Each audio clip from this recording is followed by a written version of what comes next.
بسم اللہ الرحمن الرحیم۔ السلام علیکم محترم ناظرین و سامعین، آپ سن رہے ہیں یلغار، جس کے مصنف ہیں محترم طارق اسماعیل ساگر صاحب، اور میں ہوں ڈاکٹر محمد انیب سلیمی۔ تو آئیے بڑھتے ہیں کہانی کی جانب۔ دستک دینے کے بعد کسی کی آمد کا منتظر ہوا اور تھوڑی دیر بعد ایک نوجوان نے دروازہ کھولا۔ یہ احمد تھا۔ اس نے استفہامیہ نظروں سے حماد کی طرف دیکھا۔ السلام علیکم ورحمۃ اللہ۔ حماد نے مخصوص انداز میں اسے سلام کیا۔ وعلیکم السلام۔ اس نے جوابی سلامتی بھیجتے ہوئے اس کی طرف سوالیہ نظروں سے دیکھا۔ میرا نام حماد ہے۔ حماد نے مختصر بات کی۔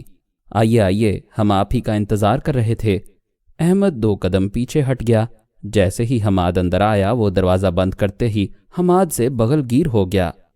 مجھے شرجیل نے آپ کے متعلق بہت کچھ بتا دیا ہے، احمد نے اس سے الگ ہوتے ہی کہا۔ شرجیل ہے یہاں پر؟ بے ساختہ حماد کے منہ سے نکلا۔ ہاں، وہ ہمارے ہی پاس ہے، شروع ہی سے ہمارے پاس ہے۔ وہ بہت بے چین ہو رہا تھا آپ سے ملنے کے لیے۔ چلو اچھا ہوا آپ مل لیں، احمد نے کہا۔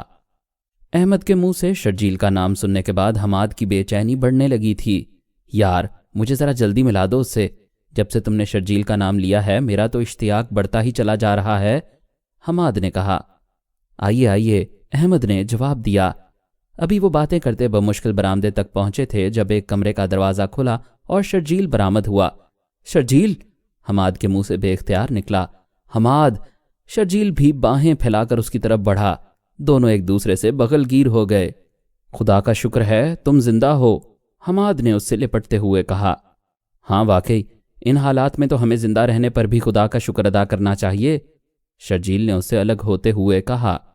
مجھے ابو حسام نے تمہاری خیریت کی اطلاع تو پہنچا دی تھی، لیکن سچی بات تو یہ ہے کہ شرجیل اب زبانی سنی ہوئی اطلاعات پر یقین کرنے کو دل نہیں چاہتا، اور جب تک اپنی آنکھوں سے دیکھ نہ لوں مجھے تسلی نہیں ہوتی، حماد نے کہا۔ ہاں، غیر یقینی بہت بڑھ گئی ہے، حالات ہی کچھ ایسے ہو گئے ہیں، شرجیل کے منہ سے نکلا۔ آپ لوگ براہ کرم اگر اندر تشریف لے چلیں تو اس گفتگو میں شاید کچھ اور لوگ بھی شریک ہو جائیں، احمد نے جو ایک کونے میں کھڑا دلچسپی سے ان کی باتیں سن رہا تھا ان سے کہا۔ حماد اس بات پر کچھ شرمندگی محسوس کرنے لگا تھا کہ شرجیل کی موجودگی کی اطلاع پانے کے بعد وہ احمد کی طرف سے بالکل ہی بے نیاز ہو گیا تھا۔ اف، معاف کرنا دوست، اس نے احمد کے کندھے پر بے تکلفی سے ہاتھ رکھتے ہوئے کہا۔ دراصل ہم سفر کے ساتھی ہیں، اور تم جانتے ہو سفر کا ساتھ یا تو بہت مضبوط ہوتا ہے یا بہت ہی ناپائیدار، اس نے عربی کی کہاوت کا حوالہ دیتے ہوئے کہا۔ ہاں میں بھی بہت کچھ جاننے لگا ہوں، احمد نے کہا لگا کر کہا۔ تینوں ایک بڑے کمرے میں داخل ہو گئے تھے جہاں ابو حسام اور کچھ لوگ موجود تھے۔ اونچی آواز میں سب پر سلامتی بھیج کر حماد نے سب سے باری باری مصافحہ کیا۔ ابو حسام سے بغل گیر ہوا اور وہیں پر بیٹھ گیا۔ پہلے سے دھرے فنجان سے اس نے چھوٹی سی پیالی میں قہوہ ڈالا اور وہیں بیٹھ کر قہوہ پینے لگا۔ ابو حسام شاید اس کا ہی منتظر تھا۔ یہ ہیں ہمارے نئے ساتھی حماد، اس نے باقی لوگوں سے حماد کا تعارف کراتے ہوئے کہا۔ اچھا تو یہ ہیں حماد جن کا شرجیل بہت ذکر کر رہا تھا۔ یہ صالحہ تھی جو دوسری 2 لڑکیوں کے ساتھ کچھ فاصلے پر بیٹھی تھی۔ میرا نام صالحہ ہے، اس نے حماد کو مخاطب کیا۔ ہاں حماد بیٹے، یہ ہماری بیٹی صالحہ ہے، اور اس سے تمہارا مکمل تعارف اب میدان جنگ میں ہی ہوگا، اس سے زیادہ میں ابھی کچھ نہیں کہہ سکتا۔ ابو حسام نے اپنی دانست میں صالحہ کا ایک ہی فکرے میں تعارف کرا دیا تھا۔ حماد کو اور کچھ جاننے کی ضرورت بھی نہیں رہی تھی۔ اسے ایسی اطلاعات شعبان سے مل چکی تھیں جن میں بغداد کی نوجوان لڑکیوں کی طرف سے مجاہدین کی مدد کرنے، ان کے اسلحے کو ایک جگہ سے دوسری جگہ پہنچانے کی خدمات انجام دینے کے لیے بغداد کی بچیوں کا کردار زیر بحث آ چکا تھا۔ الحمدللہ، حماد نے صالحہ کی طرف دیکھ کر کہا۔ اب ابو حسام سب سے مخاطب تھا۔ اس نے انہیں بتایا کہ کس طرح بغداد میں شیعہ سنی کے دلوں میں ایک دوسرے کے خلاف نفرت پیدا کرنے کے لیے گھناؤنی سازشیں کی جا رہی ہیں۔ ہمیں ان سازشوں کو ناکام بنانا ہے، جیسے بھی ہو، ہر قیمت پر، ہر سطح پر، اور اپنی مکمل قوت کے ساتھ، ابو حسام نے فیصلہ کن لہجے میں کہا۔ شیخ، مجھے شرازی اس سلسلے میں مشکوک دکھائی دیتا ہے، ایک نوجوان نے ابو حسام کو مخاطب کیا۔ کون شرازی؟ ابو حسام نے اس کی طرف دیکھ کر پوچھا۔ آپ شرازی کو نہیں جانتے؟ ہماری کمیونٹی کا لیڈر ہے، 5-6 سال سے یورپ میں جلا وطنی کی زندگی گزار رہا تھا، 8-10 روز پہلے ہی واپس آیا ہے۔ میں نے اس کے آنے کے فوراً بعد امریکنوں سے شیرازی کی ملاقاتوں کا نوٹس لینا شروع کر دیا تھا۔ میرا گھر شیرازی کے گھر کے بالکل سامنے ہے۔ اس کے گھر پر پراسرار لوگوں کی آمد، خصوصاً امریکن بختر بند گاڑی میں بیٹھ کر آنے والوں کی آمد اور ملاقاتیں مجھے کبھی بھی ایک آنکھ نہیں بھائیں۔ مجھے تو اس شخص پر شک ہے، ضرور یہ کسی سازش کو ہوا دے رہا ہے یا یہ کسی سازش کا حصہ ہے۔ اس نے کہنا شروع کیا۔ مجھے خود تو اس کی مجلس میں جانے کا اتفاق نہیں ہوا، لیکن میرے 2-3 عزیزوں نے بتایا کہ شیرازی بہت کھل کے ہمارے سنی مسلمان بھائیوں کے خلاف باتیں کر رہا ہے۔ عراق کی اگلی حکومت میں اس کی خواہش ہے کہ شیعوں کو ان کی آبادی کے لحاظ سے حصہ دیا جائے۔ ایسی باتیں آج تک کسی نے سوچی بھی نہیں تھیں جو ہم اس کے منہ سے سن رہے ہیں۔ نوجوان نے اپنی بات کہہ کر ابو حسام کی طرف دیکھا۔ اچھا تو یہ بات ہے؟ ابو حسام نے سر ہلاتے ہوئے کہا۔ ایک بات جو میرے لیے زیادہ شکوک و شبہات کا باعث بن رہی ہے وہ یہ تھی کہ جس روز مسجد کے باہر پراسرار نقاب پوشوں نے فائرنگ کر کے 5 نمازیوں کو شہید کیا تھا، اس روز شیرازی وہاں پر میٹنگ کرنے کے لیے گیا تھا، کیونکہ ہمارے محلے کی امام بارگاہ کے 2 اہم ممبر بھی اس میٹنگ میں شامل تھے، جن میں سے ایک شہید ہو گیا۔ میں نے دوسرے سے ملاقات کی تھی اور اس سے جاننا چاہا تھا کہ وہاں کیا ہوا۔ اس نے کچھ نہیں بتایا، لیکن یہ بات میں یقین سے کہہ سکتا ہوں کہ شیرازی وہاں موجود تھا۔ نوجوان نے اپنی بات اپنی دانست میں مکمل کی۔ ابو حسام چند ثانیے خاموشی سے ان کی طرف دیکھتا رہا، پھر اس سے مخاطب ہوا۔ حسین، اس نے نوجوان کا نام لے کر اسے مخاطب کیا، میری خواہش ہے کہ تم شیرازی کے حلقہ احباب میں داخل ہو جاؤ، وہی زبان بولو جو شیرازی پسند کرتا ہے، یہ جاننے کی کوشش کرو کہ وہ کیا چاہتا ہے اور کس کے کہنے پر یہ سب کچھ کرتا ہے۔ لیکن شیخ میں تو، نوجوان نے ہچکچاہٹ کا مظاہرہ کیا۔ ہاں میں سمجھتا ہوں کہ تم ایک باعمل مجاہد ہو اور اس طرح کے کام کرنا شاید پسند نہ کرو، لیکن یہ بھی بیٹا ہمارے لیے بہت ضروری ہے۔ دیکھو، ہمیں ان آستین کے سانپوں کو کھوجنا ہے اور پھر انہیں ان کے انجام تک پہنچانا ہے۔ ایسا نہ ہو کہ ہماری جد و جہد کے آغاز میں ہی سارا کھیل ختم ہو کر رہ جائے۔ تم جانتے ہو کہ بدقسمتی سے یہ ہماری تاریخ ہے کہ ہمیں جب بھی ذکر پہنچائی اپنوں نے ہی پہنچائی، پشت میں چھرا گھونپنے والوں نے پہنچائی، جو کوئی غیر نہیں تھے اپنے تھے۔ کربلا سے بغداد تک یہی کہانی پھیلی ہوئی ہے اور اسی کے کردار آج بھی ہمارے معاشرے میں سرگرم دکھائی دے رہے ہیں۔ ابو حسام نے کہا۔ ٹھیک ہے شیخ، جیسے آپ کا حکم، حسین نے کہا۔ اس کے بعد ابو حسام صالحہ سے مخاطب ہوا۔ صالحہ بیٹی، تم لوگ کل صبح نماز کے بعد فوراً تکریت چلے جاؤ، وہیں ہمارا نیا دوست تم سے ملاقات کرے گا، باقی باتوں کا علم تمہیں وہیں پر ہوگا۔ جی جیسے آپ کا حکم، صالحہ نے سعادت مندی سے کہا۔ حماد نے اندازہ لگا لیا کہ یہ لوگ خاصے متحرک ہیں، کیونکہ تکریت سے قابض افواج کے خلاف مسلح مزاحمت کی خبریں اس تک پہنچ گئی تھیں، اور اس کو یہ بات کا بھی علم ہو گیا تھا کہ امریکنوں کو خاص طور پر زبردست مزاحمت کا سامنا ہے۔ اچھا، باقی باتیں بعد میں ہوں گی، میں ذرا حماد سے تھوڑی دیر کے لیے بات کر لوں، تم لوگ رات کے کھانے کا بندوبست کرو، نماز ہم گھر پر ہی ادا کریں گے۔ یہ کہہ کر ابو حسام نے حماد کا بازو پکڑا اور وہ ایک بغلی کمرے میں داخل ہو گیا۔ اس کمرے میں ایک میز، 2-3 کرسیاں اور کونے میں ایک چارپائی دھری تھی جس پر کوئی نوجوان سو رہا تھا۔ دروازہ کھلنے کی آواز سے وہ بیدار ہوا اور اٹھ کر بیٹھ گیا۔ حماد نے اسے سلام کیا، جواب میں اس نے بھی حماد پر سلامتی بھیجی اور اٹھ کر اسے ہاتھ ملایا۔ یہ ہے حماد، حسام نے نوجوان سے کہا، اور حماد یہ ہے زرقاوی۔ الزرقاوی؟ حماد کے منہ سے بے ساختہ نکلا۔ ہاں بھائی، ابو حسام نے کہا۔ صرف ایک لفظ ہی بمشکل حماد کہہ پایا کہ بے اختیار آگے بڑھ کر الزرقاوی سے بغل گیر ہو گیا۔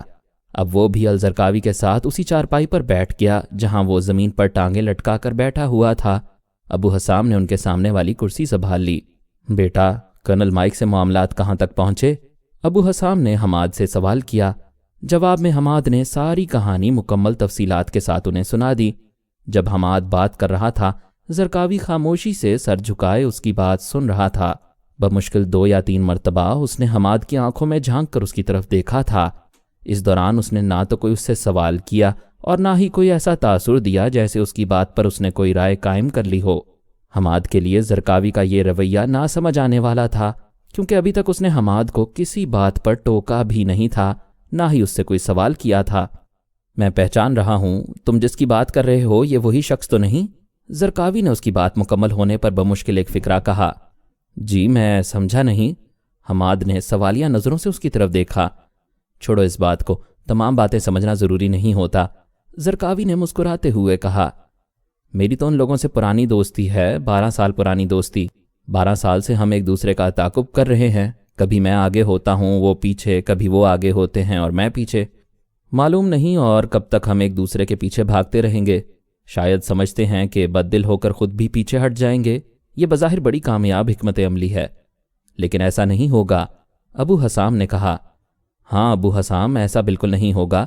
بس اگر ہم اپنے حواس پر قابو رکھیں، اپنی صلاحیتوں کا ڈھنگ سے استعمال کریں، تو میں نہیں سمجھتا کہ ہم امریکنوں کے لیے ترلقمہ ثابت ہوں گے۔ حماد کی نظریں الزرقاوی سے ملی تو اسے یوں لگا جیسے ایک بجلی کی لہر اس کی آنکھوں سے نکلی اور حماد کے رگو پے میں سرایت کر گئی۔ حماد بیٹا، تم قصر جمہوریہ میں اپنی آمد و رفت کا سلسلہ جاری رکھو۔ مجھے کرنل مائک کے متعلق کچھ زیادہ معلومات نہیں ہیں، لیکن اس بات کا اندازہ میں لگا سکتا ہوں کہ بغداد میں جو جال پھیلا جا رہا ہے اس کا محرک یہی کرنل مائک ہو سکتا ہے۔ اس کا اعتماد حاصل کرنے کی کوشش کرو، اس کے نزدیک ہو جاؤ۔ میرا دل گواہی دیتا ہے کہ وہ تم پر اعتماد کرنے لگا ہے۔ اس کے بعد وہ تمہیں ان لوگوں سے ملائے گا جو پہلے سے اس کی ٹیم کا حصہ ہیں، ابو حسام نے کہا۔ زرقاوی ایک افسانوی کردار تھا اور جہاد سے محبت رکھنے والے تمام عرب نوجوان اس کردار کی افسانویت سے لطف اندوز ہوتے رہتے تھے۔ اردن میں حماد نے زرقاوی کا نام ضرور سنا تھا۔ اسرائیل کے خلاف اس کی جدوجہد کی کچھ داستانیں بھی اخبارات کے ذریعے اس کے علم میں آئی تھیں، لیکن آج وہ اس افسانوی کردار کو زندہ بھی دیکھ لے گا، اس بات کا اسے علم نہ تھا۔ اس کو تو اس بات کا بھی علم نہیں تھا کہ زرقاوی اس وقت عراق میں موجود ہے، کیونکہ اس کی دانست میں تو زرقاوی بیروت میں ہی رہتا تھا، یا شاید اپنے کچھ خفیہ ٹھکانوں پر، جن کا علم حماد کو نہیں تھا۔ دیکھو حماد بیٹا، ہمیں یہ جنگ بہت سے محاذوں پر لڑنی ہے۔ یہ لڑائی بہت طویل ہے، تھکا دینے والی۔ ہمارے دشمن نے ہمیں ایک محاذ تک محدود نہیں رکھا، اس نے ہمیں مختلف محاذوں پر منتشر کر دیا ہے۔ وہ اپنی طاقت اور نفری کے بل بوتے پر لڑائی کا میدان وسیع کر رہا ہے، اس امید پر کہ شاید ہم اپنی کم تعداد کی وجہ سے، اپنے کم وسائل کی وجہ سے مار کھا جائیں، ابو حسام نے کہا۔ ہاں، الزرقاوی نے بھی اس کی ہاں میں ہاں ملائی۔ بالکل ٹھیک کہہ رہے ہیں آپ۔ ہمیں مختلف قسم کے نقاب اوڑے ہوئے ان چہروں ہی کو تو پہچاننا ہے جو دشمن کا اعلی کار بنے ہوئے ہیں۔ جب ہمیں ان کی شناخت ہو گئی تو یہ سمجھیے کہ ہم نے آدھی جنگ جیت لی، الزرقاوی نے جواب دیا۔ اور یہ پہچان حاصل کرنے کی سعادت سب سے پہلے تم حاصل کرو گے حماد۔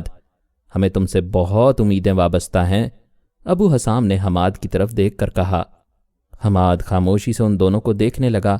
اس کا جی تو یہی چاہتا تھا کہ باقی مجاہدین کی طرح وہ بھی کندھے پر کلاشنکوف لٹکا کر اس لڑائی میں شامل ہو جائے، جو اب آہستہ آہستہ تکریت اور موصل سے نکل کر بغداد کے گلی کوچوں کا رخ کر رہی تھی۔ لیکن اسے اس بات کی سمجھ آ گئی تھی کہ یہ ہمہ جہتی لڑائی ہے۔ ان لوگوں کو ایک محاذ پر نہیں، کئی محاذوں پر لڑنا تھا، اور ان میں سے ایک جاسوسی کا، انٹیلیجنس کا بھی محاذ تھا۔ ابو حسام کے ذریعے اور گزشتہ کچھ روز سے بغداد میں پیش آنے والے واقعات کے ذریعے اس بات کا اندازہ تو وہ کر چکا تھا کہ بغداد میں شیعہ سنی فساد کو پھیلانے اور بھڑکانے کی کوشش کی جا رہی ہے، مسلمانوں کو ایک دوسرے سے ٹکرانے کی کوشش کی جا رہی ہے، اور جو ٹارگٹ وہ لٹیروں کے ذریعے حاصل نہ کر سکے تھے اب شاید اسے اس طرح حاصل کرنے کی کوشش کریں گے۔ اس بات کا بھی اسے اندازہ تھا کہ یقیناً اس کام کے لیے انہوں نے غدار ڈھونڈ لیے ہوں گے، اور اب انہی کے ذریعے وہ اپنی سازش کو آگے بڑھائیں گے۔ اگر ان مہروں کی پہچان اسے ہو جائے جنہیں قابض افواج عراق میں بچھائی گئی شطرنج پر آگے بڑھا رہی تھیں، تو شاید وہ یہ بازی جیت جائیں۔ ایک دفعہ خفیہ دشمن کی شناخت کا شعور حاصل ہونے کے بعد کم از کم وہ اپنی پشت کو محفوظ رکھ سکتے تھے۔ ٹھیک ہے شیخ، جیسے آپ کا حکم۔ گو کہ میرا جی یہی چاہتا ہے کہ میں بھی شرجیل اور احمد کی طرح میدان جہاد میں اتروں، لیکن اگر آپ یہ سمجھتے ہیں کہ میری اس طرح کی خدمات سے زیادہ فائدہ پہنچ سکتا ہے تو میں حاضر ہوں، حماد نے رضامندی ظاہر کی۔ شاباش بیٹے شاباش، مجھے تم سے یہی امید تھی۔ دیکھو حماد، جو لوگ دشمن کے سامنے لڑ رہے ہوتے ہیں ان سے زیادہ اہمیت ان لوگوں کی ہوتی ہے جو لڑنے والوں کی آنکھیں بن کر دشمن کی صفوں میں موجود ہوتے ہیں۔ اگر ہم بھی دشمن کی طرح اپنا نیٹ ورک مضبوط کر کے بغداد میں قائم کرنے میں کامیاب ہو گئے تو اس کی کئی سازشیں پنپنے سے پہلے دم توڑ جائیں گی، ابو حسام نے کہا۔ انشاءاللہ ایسا ہی ہوگا، حماد نے جواب دیا۔ اور ایک خاص خیال رکھنا، تمہاری گفتگو پر کبھی جذبات غالب نہ آئیں، یہ بہت چلاک لوگ ہیں، ماہر نفسیات ہیں، یہ تمہارا اندرونی احوال جاننے کے لیے تمہارے مختلف حوالوں سے ٹٹولنے کی کوشش کریں گے۔ تمہیں مختلف قسم کی ترغیبات دی جائیں گی، ایسے سوالات کیے جائیں گے جو تمہارے اندر کا سچ بے اختیار تمہاری زبان پر لے آئیں، اور یہی امتحان ہوگا۔ اسی مرحلے پر تم نے ثابت قدمی کا مظاہرہ کرنا ہے۔ اگر تم اپنا اصل مقصد چھپا کر ان کی صفوں میں متحرک رہے تو یاد رکھنا، ہم ایک بہت بڑی لڑائی ایک گولی چلائے بغیر جیت جائیں گے۔ اس مرتبہ زرقاوی نے یہ بات حماد سے کہی تھی اور براہ راست اس کی آنکھوں میں جھانک کر کہا تھا، میں انشاءاللہ آپ کی توقعات پر پورا اتروں گا۔ حماد نے تیقن سے کہا، فی الوقت تم اپنے دل و دماغ میں ایک ہی بات بٹھا لو کہ تم نے اپنے والد کو رہا کرانا ہے۔ ان لوگوں کی ہاں میں ہاں ملا کر ایک مرتبہ کرنل صاحب ابو غریب جیل سے باہر آ جائیں تو ہم تمہیں اس بات کا یقین دلاتے ہیں کہ انشاءاللہ تعالی وہ ایسے محفوظ ہاتھوں میں پہنچ جائیں گے جہاں تک کسی کی بھی رسائی ممکن نہیں، جس کے بعد تمہیں دل کھول کر اپنے ارمان پورے کرنے کا موقع بھی مل جائے گا۔ حماد، مجھے یہ بات کہنی تو نہیں چاہیے لیکن کہے بغیر بھی نہیں رہ سکتا۔ ابھی وہ مرحلہ نہیں آیا کہ تم اپنے خاندان کے لوگوں کو اعتماد میں لو۔ خدا نخواستہ مجھے کسی پر شک نہیں، میں کسی کی نیت پر شک نہیں کر رہا، لیکن ان حالات میں ہم جس قدر بھی محتاط رہ سکیں ہمارے لیے اتنا ہی بہتر ہے۔ ابو حسام نے وہ بات کہہ دی تھی جو حماد کے ذہن میں پہلے سے موجود تھی۔ یہی وجہ ہے کہ اس نے ابو نافع اور شعبان سے کرنل مائک کا ذکر بھی نہیں کیا تھا، اور انہیں صرف یہی بتایا تھا کہ وہ اپنی کوشش سے اور درخواست کرنے کے بعد اپنے والد سے ملاقات کرنے میں کامیاب ہوا ہے۔ جو بات ابو حسام اور زرقاوی نے سمجھانے کے لیے اسے الگ کمرے میں بلایا تھا، وہ بات پہلے سے اس کے ذہن میں موجود تھی، اور اس نے ان پر یہ بات واضح بھی کر دی۔ میں جانتا ہوں آپ لوگ کیا سوچ رہے ہیں اور کیا کہنا چاہتے ہیں، اور اب مجھے یہ احساس ہونے لگا ہے کہ واقعی کچھ چیزیں وراثت سے انسان میں منتقل ہو جاتی ہیں۔ میرے والد بھی انٹیلیجنس یونٹ کے سربراہ رہے ہیں۔ کئی ایسی باتیں جن کا علم مجھے نہیں ہونا چاہیے وہ شاید پہلے سے ہے۔ کسی نادیدہ قوت نے آپ کے سمجھانے سے پہلے یہ بات مجھے سمجھا دی تھی کہ رازداری کا مجھے مکمل اہتمام کرنا ہے۔ میں نے ابھی تک اپنے گھر والوں کو اس بات کی بھنک بھی نہیں پڑنے دی کہ آپ میں سے کسی سے میرا رابطہ ہے یا میں کرنل مائک سے ملاقات کر چکا ہوں۔ یہ سب کچھ میں نے انہیں معمول کی کارروائی کی طرح ہی بتایا۔ حماد نے کہا، ایسا ہی کرنا۔ الزرقاوی بولا۔ تینوں آپس میں دیر گئے تک باتیں کرتے رہے۔ اس دوران مغرب کی نماز انہوں نے بڑے کمرے میں ابو حسام کی امامت میں ادا کی تھی، جس کے بعد ابو حسام اور زرقاوی اسے لے کر اسی بغلی کمرے میں چلے گئے۔ عشاء کی نماز تک وہ آپس میں باتیں کرتے رہے۔ اس دوران الزرقاوی کی گفتگو نے حماد کو اس بات کا پختہ یقین کرا دیا تھا کہ واقعی زرقاوی ایک ایسا مشکل شکار ہے جس تک رسائی حاصل کرنا امریکنوں کے لیے بھی ابھی ممکن نہ ہو۔ اس کی گفتگو بہت الگ تھلگ، اپنی شخصیت کی طرح پراسرار تھی۔ وہ بہت کم بولتا اور بہت زیادہ سنتا تھا۔ پہلی ملاقات میں الگ ہی دکھائی دیا تھا۔ اس کی بات کرنے کا انداز، اس کے سوچنے کا انداز ایسا نہیں تھا جو عام عرب نوجوانوں کا ہوتا ہے۔ اپنی گفتگو سے بھی وہ انتہائی محتاط دکھائی دیتا تھا۔ اس کا انداز نشست و برخاست بھی انتہائی احتیاط کا حامل تھا، اور اب حماد کو سمجھ آنے لگی تھی کہ یہ شخص واقعی موساد، CIA اور دنیا کی دوسری اسلام دشمن انٹیلیجنس ایجنسیوں کے لیے لوہے کا چنا کیوں ثابت ہو رہا تھا۔ عشاء کی نماز ادا کرنے کے بعد سب نے ایک ہی دسترخوان پر بیٹھ کے کھانا کھایا، جس کے بعد ابو حسام ہدایات دے کر ان سے الگ ہو گیا۔ زرقاوی کھانے کے دوران ہی ان سے الگ ہو کر کہاں چلا گیا تھا، اس بات کا ان میں سے کسی کو بھی علم نہیں تھا۔ حالانکہ اس وقت بغداد کی گلی کوچوں میں کرفیو لگا ہوا تھا اور اس بات کے امکانات کم تھے کہ کوئی ادھر کا رخ کرے گا، لیکن کوئی نادیدہ قوت حماد کے کان میں بار بار یہ کہہ رہی تھی کہ زرقاوی اب اس گھر میں موجود نہیں۔ وہ کہاں ہے؟ کس طرح؟ کیسے باہر نکلا یہاں سے؟ یہاں ہے یا کسی اور جگہ چلا گیا؟ اس طرح کے کسی سوال کا جواب اس کے پاس نہیں تھا، لیکن اس بات کا اسے یقین تھا کہ زرقاوی اب یہاں موجود نہیں۔ بعد میں تجربے نے اسے بتایا کہ وہ کہیں بھی ایک سے دوسری رات بسر نہیں کرتا تھا۔ ٹھکانے بدلنا، اچانک اپنی اسکیم کو بدل دینا، پہلے سے طے شدہ پروگرام سے ہٹ کر کوئی پروگرام اور بنا لینا، یہ زرقاوی کے لیے ہر وقت تیار رہنا پڑتا تھا۔ الصبح ابو حسام نے پھر ٹیکسی ڈرائیور کا روپ دھارا اور ناشتے سے فراغت کے بعد وہ حماد کو اپنی ٹیکسی میں بٹھا کر المنصور کی طرف چل دیا۔ حماد کی توقعات کے عین مطابق ناشتے کے دسترخوان پر زرقاوی ان کے ساتھ موجود نہیں تھا۔ صالحہ ان سے پہلے ہی وہاں سے نکل چکی تھی۔